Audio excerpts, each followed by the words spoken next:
Chinese e-commerce site Temu has skyrocketed in popularity. Its cheap prices and free shipping make it so hard to resist. But are those cheap prices worth it?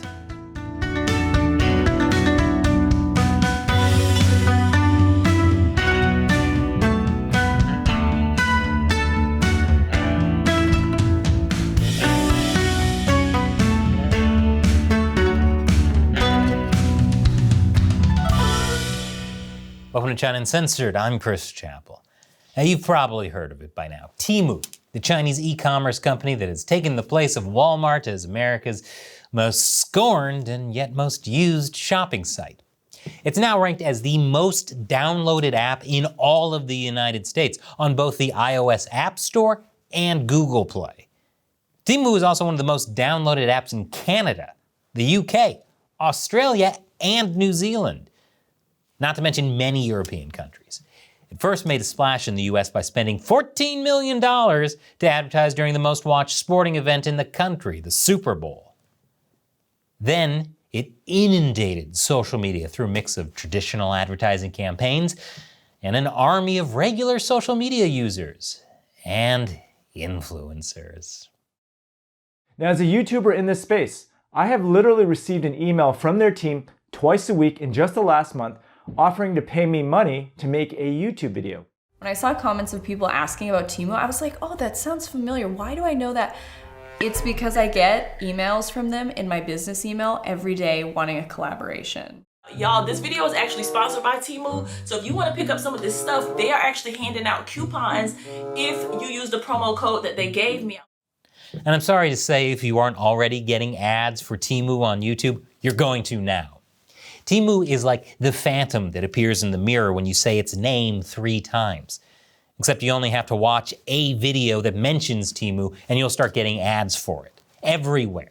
Case in point, many of you reported getting Temu ads during the video we did about why you can't compete with Chinese business, which was about Temu. Pretty ironic considering that the video was exposing Temu's shady business practices.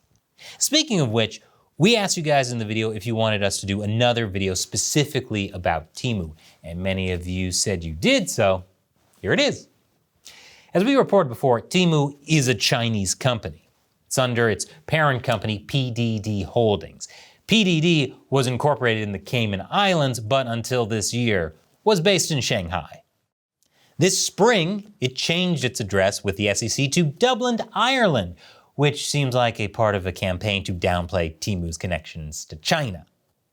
PDD also owns Pinduoduo, which is a similar e-commerce platform to Temu, but that caters to the Chinese market.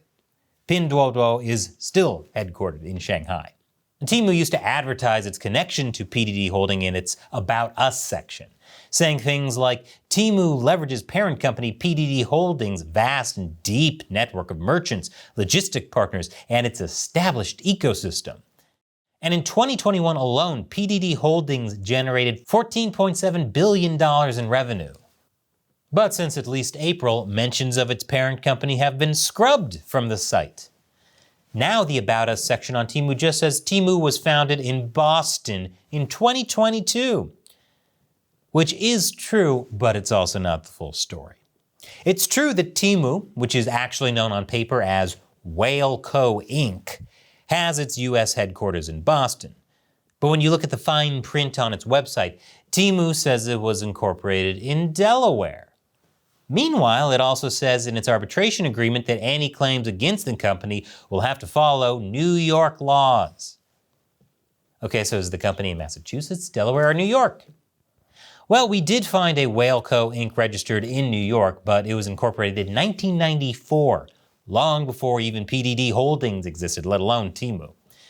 We also found a Whale Co. Inc. registered in Delaware in July of 2022. And a registration for a foreign-owned Whale Co. in Massachusetts that listed Temu's president as its president. So the answer is D, all of the above? It's clear Temu is trying to present itself as American, probably because any association with China these days is not exactly a positive one. A majority of Americans don't view China favorably. And there are polls that show similar feelings about China in many other countries. But the reason we say it's a Chinese company is because of how it operates. I'll tell you what I mean right after the break. Welcome back. So Temu is trying to present itself as an American country, but in practice, it operates like a Chinese company. It has its warehouses in Guangzhou, China, and by all accounts, most of its sellers are in China as well. Even Chinese state media frame Temu as a subsidiary of a Chinese company. Temu supposedly uses what's called a consumer-to-manufacturer model, where factories sell directly to consumers and Temu just acts as the middleman. That's a convenient narrative when it wants to avoid responsibility for whatever its sellers do, like IP theft and listing shoddy products, which I'll talk more about in a minute. Temu says your interactions with sellers are solely between you and the sellers, and that Temu can, but doesn't have to become involved if there's a problem. But as much as it wants you to believe you're getting stuff straight from the manufacturer, the reality is a bit different. Wired UK spoke to several sellers who said they would pay to send their goods to Temu's warehouses, where Temu could reject them for whatever reason. Temu also seems to be controlling their prices. One seller told Wired that Temu would ask sellers to lower their price, and if they agreed, their price would be lowered, but the sellers didn't have any say in how much. That resulted in sellers sometimes selling at a loss. Another seller told Wired she stopped working with Temu for that reason. She said if you don't agree to their price cuts, they'll just remove your products from the site, so she basically had to work for them for free. Now, this shouldn't come as a surprise given Pinduoduo's shady labor history, and remember, Pinduoduo and Temu share the same parent company, so similar DNA. Pinduoduo was investigated in 2021 after a 22-year-old employee died after walking home from work at 1:30 a.m. Less than 2 weeks later, another employee committed suicide after asking for a leave of absence. The controversy grew when days later, a Pinduoduo employee who calls himself Wang Taishu said he had been fired by the company after posting a photo of a colleague being taken into an ambulance after collapsing. Wang also alleged that some workers were made to work as many as 380 hours a month, which the company denied. Just for comparison, if you work a regular 9-to-5 workday, you're working 160 hours a month.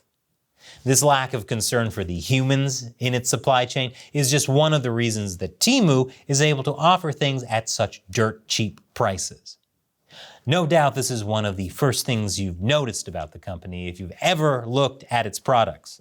It has things like men's running shoes for less than $10, professional wireless microphones for less than $5, and a laptop for less than $200.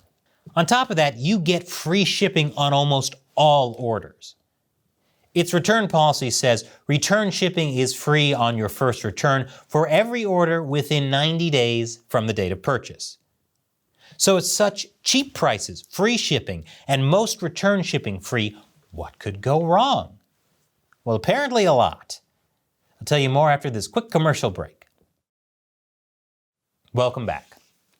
Temu started in the US last September, and already it's garnered a reputation for being like the dollar store of online shopping. Yes, it's dirt cheap, but that doesn't mean it's a good deal. Complaints have piled up on the Better Business Bureau, which gives it a C- rating on a scale of A to F. On Trustpilot, it has 3.3 out of 5 stars. On SiteJabber, it has 3.4 stars. Melanie McGovern, the Director of Public Relations and Social Media for the Better Business Bureau, told Time Magazine it's unusual for such a new company to receive so many complaints in such a short amount of time. That was in December, just a few months after the company started.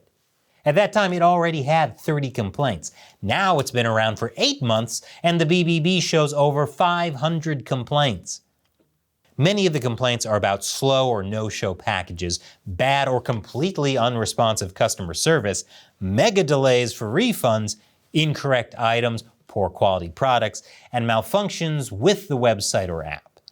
Just to give you a flavor, one customer wrote, "False marketing and disrespectful customer service," saying free return within 90 days, Then when I return on the 90th day, the website showed the 89-day return windows closed and won't let me create a return label. Called the customer service and they asked why I waited till the 90th day to return. Super rude. Temu has responded to all of the complaints on the Better Business Bureau, but as of this recording, only 89 of the 518 were marked as resolved.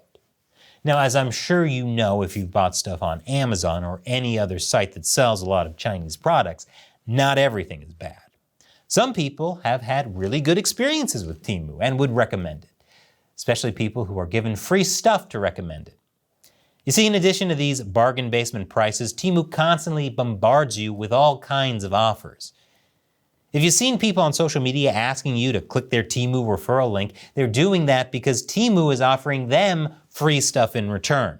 So once you do that, you can just send it to your friends. And once they accept it, you automatically get this product. And then the price will cut down to zero with the more friends that you refer. And guess what, y'all? Whoever downloads the app using your link doesn't have to buy anything. All they have to do is download the app and put their information in. So yeah, if people are getting their stuff for free, even if it's not the best quality, they're probably not complaining, especially with free shipping on orders and returns. But here's the thing, Temu is doing this as a strategy to cut out its competition. It's taking a massive hit to profits, hoping that you make the switch and stop buying from its competitors. If you think that these prices are too good to be true, you're right. Temu and its sellers are picking up the tab. According to analysis by Wired, the average amount that Temu loses on each order to the US is around $30. In other words, Temu is losing millions of dollars to send you cheap socks. And it can do that because it's not just a regular cash-strapped startup. Going back to what Temu's website said about its parent company, PDD Holdings, it had $4.6 billion in net income in 2022. So yeah, even if by one estimate, Temu is losing over $588 million a year, it can probably afford to take the hit, at least in the short term. The other reason Temu can offer such cheap products in the US is because it doesn't have to pay import fees. It exploits a loophole in US laws that say anything below $800 isn't subject to import duties. And included in that cost is shipping, so that's another incentive for Temu to offer free shipping. That threshold is probably why, even though Temu has a wide variety of goods, you're not going to see super expensive things on there. For example, if you search for refrigerators, you're only going to see fridges that are about this size. A search for couches only turns up couch accessories. And if you're looking for gold jewelry, you're only going to get options for gold-plated jewelry. Congress almost did something about this loophole in the America Competes Act of 2022. But unfortunately, by the time that legislation was folded into the CHIPS and Science Act, that loophole was left in. Staying below the $800 threshold allows Temu to avoid inspections. So if you think there's some measure of security that it first has to go through to pass through US customs, think again. An investigation by the Canadian Broadcasting Corporation found a children's jacket that was sold by Temu competitor Shein had 20 times the allowable lead limit in children's products in Canada. And experts warn of similar problems in other Chinese fast fashion brands. A lot of the practices pioneered by Shein are also being used by Temu. Most importantly, though, their supply chains are both based in China, and we know how high Chinese safety standards are. The other reason Chinese brands can make things so cheap is that they're not concerned about intellectual property rights. We went in depth about this in our video about Shein, but basically, Chinese fast fashion brands have been known to steal designs from other places. Temu says on its website that independent sellers are responsible for ensuring they have all necessary rights to their content. If there is an IP violation, though, it can be difficult for the copyright holder to get justice. They have to send Temu documentation proving that their IP was stolen. But if Temu finds that you misrepresented your claim, it says you may be liable for damages. If it agrees with you, Temu says it will remove the item and notify the seller. But if the seller fights back and makes a counterclaim, Temu says it will reinstate the item unless the copyright owner files an action seeking a court order against the seller. Oh, and that copyright holder only has 10 days to file a claim. So while there is a way to fight IP theft on Temu, the cards are definitely stacked against anyone who tries. And after this final commercial break, is Temu stealing your personal info as well? Welcome back. There's been a lot of concern, especially in the US, about how much access Chinese apps have to user data. That's because the Chinese Communist Party is actively trying to subvert the West, and personal data is just one front in that war. Now, if you're not a Chinese dissident, you may be thinking you have nothing to worry about. Unfortunately, that's probably what most Hong Kongers thought up until a few years ago, too. In a recent lawsuit against ByteDance, the parent company of TikTok, one former employee claims that ByteDance gathered intel on Hong Kong democracy activists and their networks in 2018. And as we all know, just a couple years later, the Chinese Communist Party brutally took over Hong Kong and jailed many democracy activists. China has passed several laws that require Chinese companies to hand over any data the state wants. And it's not like here in the West where you can fight a government order in court. If you don't comply with a government order in China, the CCP will just shut your business down. That's one of the reasons the US has been considering a ban on TikTok. There are similar risks to apps like Temu, which collect sensitive user data as well. While Temu isn't based in China, a big portion of its business is there. And if it's under a Chinese company, it's going to be under the thumb of the Chinese Communist Party. In fact, the state of Montana has already banned it on government devices for that reason. Pinduoduo, Temu's sister company, was recently removed from Google's App Store for hosting malware that allowed it to spy on its users. According to sources who spoke to CNN, the team working on that malware program was disbanded. But instead of being fired, the source said most of the team has been transferred to Temu. Oh, and about that malware threat, it's still there. One cybersecurity expert told CNN that although the exploits were removed, the underlying code was still there and could be reactivated to carry out attacks. Now, as of this recording, we didn't find evidence that Temu had done anything like that. But it does collect a lot of user data.